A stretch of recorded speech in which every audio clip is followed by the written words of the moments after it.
Kinabukasan bumalik si Mr. Yu sa Crawford Group para makipagkita muli kay Drake. Patuloy na nagbabatid ni Liana ang malagkit na tensyon ni Mr. Yu at meron yung epekto sa kanya. Sa matinding titig pa lang ito naramdaman na niya ang apoy na tumutusok sa kanyang katawan. Ngunit hindi niya alam kung sinong lalaki. Iniiwas niya ang sarili. Matapos pakasalan si Terdy, hindi niya na ninais malokong muli. Naniniwala siya na kapag napangasawa niya si Terdy at napabilang sa pamilya nito, mabubuhay siya sa parang pinapangarap ng lahat. Sino bang mag-aakalang isang bastardo ng Cordova family ang asawa niya na umahad lang ditong makakuha ng mas mataas na posisyon sa kumpanya ng pamilya, preventing them from enjoying wealth while yet adhering to the tiresome and fucking rules of the family. Napapagod na si Liana sa pakikitungo sa patuloy na pagpuna ng pamilya ni Thirdy sa kanya sa 4 na taong pagsasama nila. Pinusta niya ang kanyang karera bilang isang escort at modelo para lang pala magkaroon ng boring na buhay. Kung pwede lang akitin ulit si Drake, mas kakit-akit siya kumpara sa asawa nito. Sinubukan pa niya makipag-usap sa manager ng club kung saan madalas bumisita si Drake noon. Ngunit nalaman niyang tinapos ni Drake ang membership nito pagkatapos itong magpakasal. Walang dagdag na aktibidad para sa lalaki.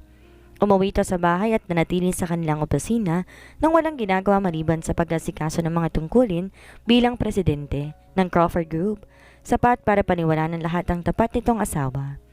Lumapit si Sarah, pinigilan ng isip niyang lumilipad.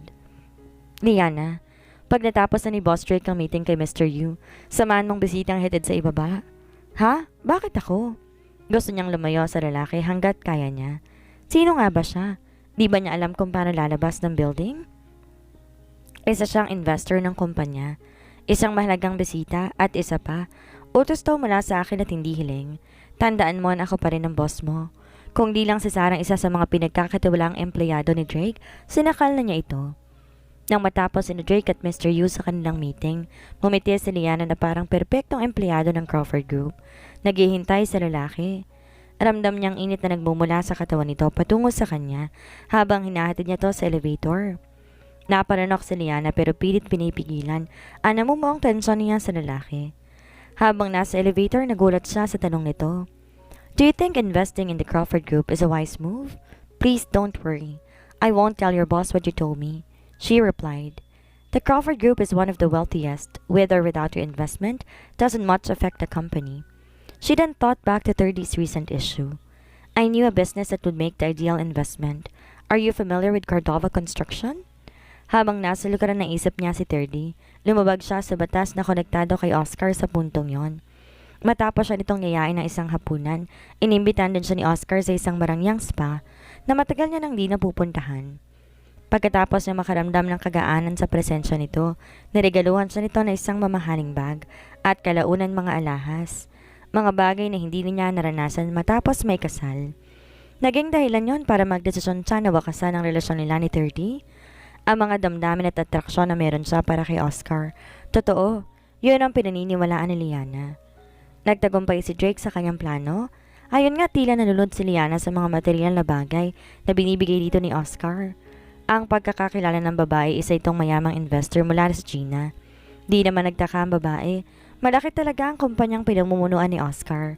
Di lang nito alam na mapanganib iyon at di lang susuportahan ni Drake. Si Oscar din mismo ang nagre-report sa kanya ng mga impormasyon na nakakuha nito kay Liana tungkol sa asawa nito. Nag-invest si Drake na $1,000,000 sa kumpanya ng mga Cordova para lang makuha ng kapatid ni Thirdy ang posisyon bilang general manager. Oscar may have hit 2 rounds, 2 birds with 1 stone, having Liana in the investment, but Drake doesn't care about that. He gained what he desired and did not lose anything. He invested in 2 businesses while giving Thirdy nothing, including his precious marriage and the job he had worked so hard to obtain. Drake only needed money to exact revenge on Thirdy Cordova. Hindi niya na inabala pang sabihin kay Kamya ang tungkol dito dahil abala ito sa pag-aaral at masyado maraming iniisip ang kanyang asawa. Boss Drake, we have bad news. Ani Sarah na nagmamadaling pumasok sa kanyang opisina. Habang pinagmamasdan niya ang kanyang assistant, naisip na masama ang impormasyong dala nito. Tumigil siya sa pag-review ng mga papeles at saka ito tinanong, ano nangyari? Our partner, Mr. Valerio, traveled from the province but was currently taking a rest at the hotel. Humingi siya ng mga dokumento at kontrata na kailangan ng pirma. Kaya't ni-request ko sina Carla at Liana na makipagkita rito. Kaya lang nakilala niya si Liana bilang ang dating escort na inupahan niya. Liana's past did not concern the Crawford Group or Drake. He hired and used them, so who was he to pass judgment? That doesn't affect the company unless its employees in danger. Tumawag si Carlo at pinaalam sa akin na pinaalis siya ni Mr. Valerio sa suite. Naiwan si Liana. Ayaw sana nitong manatili mag-isa kasama ni Mr. Valerio, ngunit pinahiya siya nito at binanta nilang hindi niya pipirmahan ang mga dokumento. Pumayag si Liana ang manatili dahil hindi niya alam ang gagawin. Shit! Nagmamadaling pumunta si Drake sa hotel dahil dito. Kinailangan niyang pumasok sa eksena upang ipagtanggol ang Crawford Group at wag hayaan ang kanyang sekretarya. Naasar siya sa katangahan ng babae. Bakit pang estupida nito na hayaan ang pagmamaktol ng kliyente? Gayunman, pinagpapasalamat niya yon dahil siya sa mga nauuto rito. Ngunit hindi niya akalain na makikita si Camia kasama si Kael. Dumaloy ang galit sa dugo niya matapos maobserbahan kung gaano kalapit ang kapatid ni Lauren sa kanyang asawa. His jealous heart enraged. His foolish secretary spread lies out of control. Kakaiba ang tingin binibigay ni Lauren at Camia. Para siyang iniihaw na isda. Para di na marinig ng kanyang asawa mga kasinungaling ni Liana, nilayo niya na ito. Ngunit ang imahe ni Kael kasama si Camia ay nagpapainit sa ulo niya. Tuloy siya at patuloy na nagkikiskis ang ngipin. Hindi ka makikipagkita kay Kael. Galit niyang banta matapos siyang makauwi sa bahay. You are unbelievable. Asik ni Camia. Kailan ba ito natutong sumagot sa kanya? Yan talagang sasabihin mo sa akin? Yes. Bumilog ang kamay ni Camia. Well, I'm sorry to say that Kael and I are friends. No, you're not. Halos dumagundong ang kanyang boses sa kabuuan ng kanilang bahay. Namumula na ang mukha nito. Kita niyang nasa gitna ng emosyon ni Camia. Hindi nito alam kung magbipigil ng galit sa kanya. To see how furious she was made. Him felt thirsty and desperate. He wanted to pin her on the painted wall. He is definitely mentally unstable, lusting after his wife when she clearly wants to hit him in the face. You're unbelievable, Drake Crawford. Siguro naiisip mo asawa mo lang ako sa maikling panahon, kaya may karapatan ka na mandohan ako at lokohin ako? Well, go to hell, you motherfucker. Lumapit siya rito. Nadagdagan ang init ng ulo niya pero pusang gala. Ramdam niyang nagagalit pati ang alaga niya. The sight of her getting angry made him horny. Immediately, he desired to teach Camia a lesson. When did you start cursing? At talagang sa akin? Tumitigas ng ulo mo, Camia. Kailangan ba talaga kitang turuan ng leksyon? Madilim ang anyo na tanong niya rito. Hindi mo ako hahawakan. I'm done with scumbags, Drake. You better know. Nasasaktang wika ni Camia bago tumalikod sa kanya at umakyat sa itaas. Di niya napigilang magmura. He had a throbbing, aching cock and had no idea what to do about it. Doon niya lang napagtanto na hindi siya nakapagpaliwanag kung ba't niya kasama si Liana. Damn it! Camia may probably have thought he cheated on her. He was terribly and utterly screwed. That was the first time he and Camia had an argument. He looked down at his tightened pants. This is your fault, buddy. Sa orinal na silid siya nagtungo si Camia para doon magpahinga. What happened tonight displeased her. Hindi niya maintindihan kung si Drake sa inaakto nito. Naghihintay siya ng paliwanag kahit papaano ay maayos ang kasunduan sa pagitan nila. She was hurt at the end. Hindi dapat ako nasaktan. Kailangan ko ng masanay. Masyado na bang lumalakas ang loob niya laban kay Drake? Well, kung ganon, mas gusto niya yon. At least natitikman nito ang mga tinuturing to sa kanya. Pero paano kung maasar ito sa kanya at hiwalayan na siya nito? Isinara niya ang pinto at inilak iyon? Hindi rin naman siya makatulog habang nakahiga sa kama dahil hinahanap ng katawan niya ang mainit na haplos sa kanya ni Drake Crawford. This is bad. Very, very bad. May 3 oras pa yata siyang nakahiga na makaramdam siya na nag-click ang pintuan at nagbukas iyon. Nanlalaki ang mata niya at tila ba nagbalik sa kanyang alaala kung paano siyang dominahin ni William.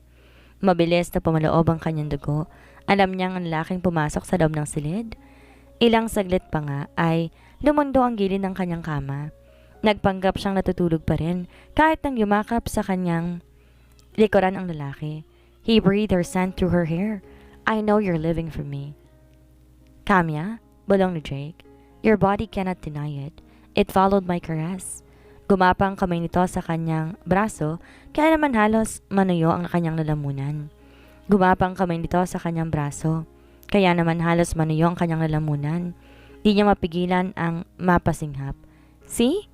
Napapikit siya nang maramdaman na lumipat ang haplos ito sa kanyang puson, kasabay ng pagdampi na mainit itong labi sa kanyang balikat. Gusto kong humingi ng tawad sa inakto ko.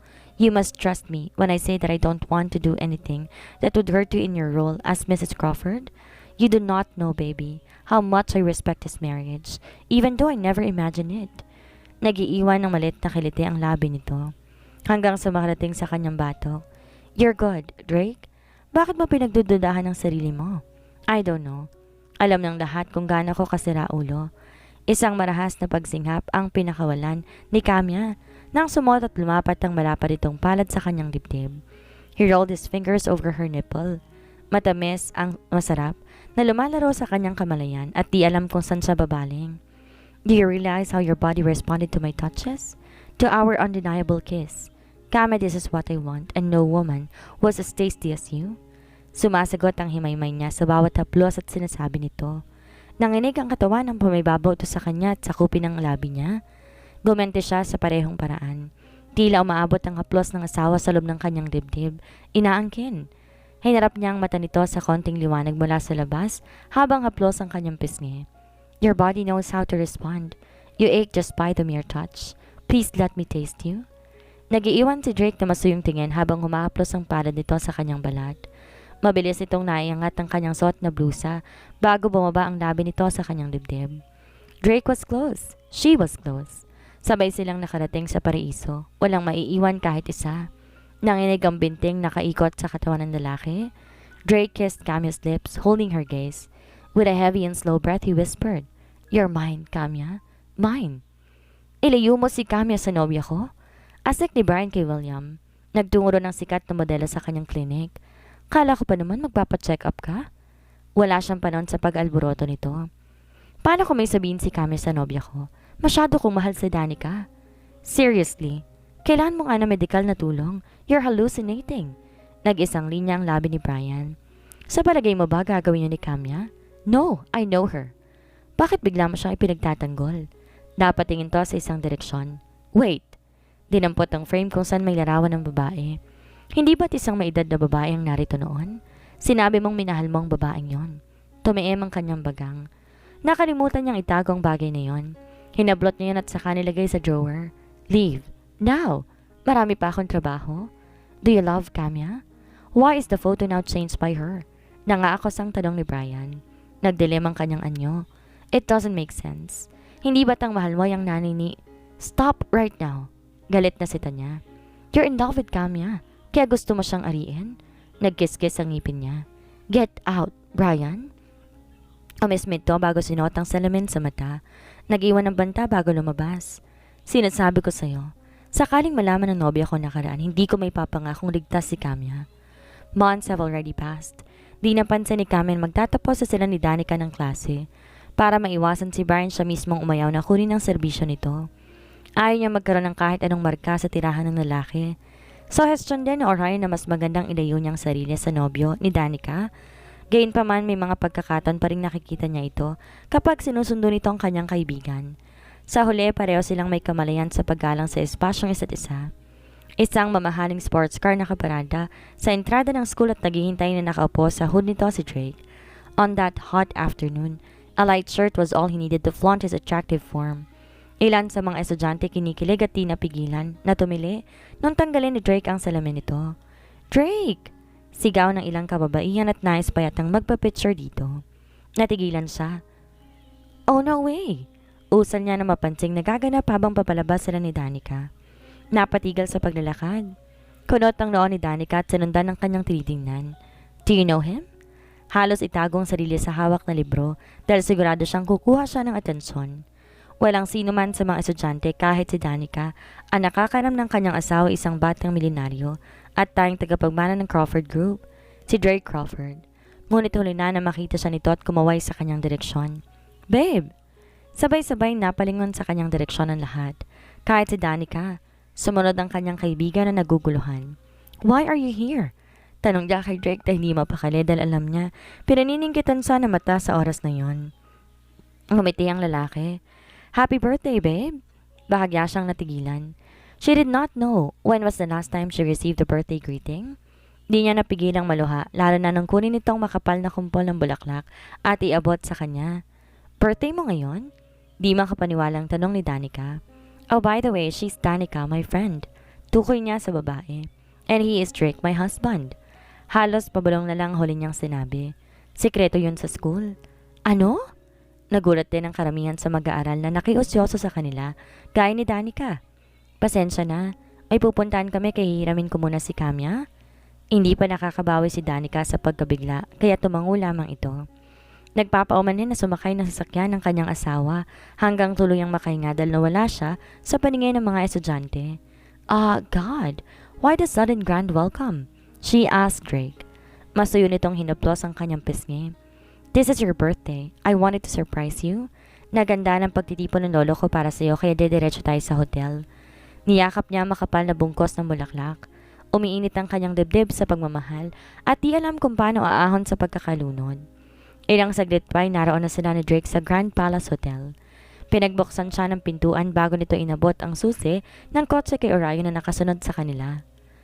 Nakasalubong nila ang sekretary nitong si Sarah, tsaka sila inihatid sa suite na inupahan.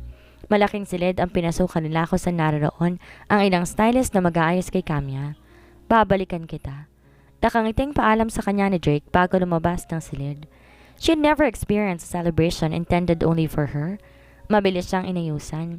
Nang hinayang siya dahil di man lang siya naimbita ni Danica at Manang Puring. Kilala ba niya mga dadalo sa pagtitipon? Isang mahabat pulang gown ang kanyang suot. Maayos na katilintas ang buhok na ikinumpol sa gilid. Nilagyan ng maliliit at pakinang na palamuti. Isang makapal na diamanteng sinot sa kanyang leeg. Halos di niya makilalang babae sa salamin. Ibang-iba sa babaeng nagpakasal kay Drake Crawford ilang buwan na nakakaraan. Noon niya lang napagtanto, 11 months na silang mag-asawa nito. Habang napapalapit ng kanilang anniversary, mas lalo siyang kinakabahan. Nagbukas ang pintuan at natagpuan niya si Drake na pumasok. Nginitian niya ito. You're gorgeous. Nagahalo sa gaan at lalim ang tingin nito sa kanya. Lumapit to at di napigilang yakapin siya. Naramdaman niyang mainit itong hininga sa kanyang tenga. Kinuha nito ang isa niyang kamay at saka iyon nilapit sa labi. Namula ang pisngi ni Kamya. Thanks. Let's go. Before I ruin your clothes right now? Bulong pa nito sa kanya. Yumuko siya para makaiwas sa ilang taong nasa paligid na nakatingin sa kanila. Magaan siya nitong dinala sa ballroom. Natagpuan niya ron ang mga kaibigan ni Drake at ilan sa mga business partners nito. Tulad ng inaasahan, nulaman lang siyang kakilala bukod kina Lauren. Di niya tuloy maramdaman na para sa kanya talagang pagtitipon.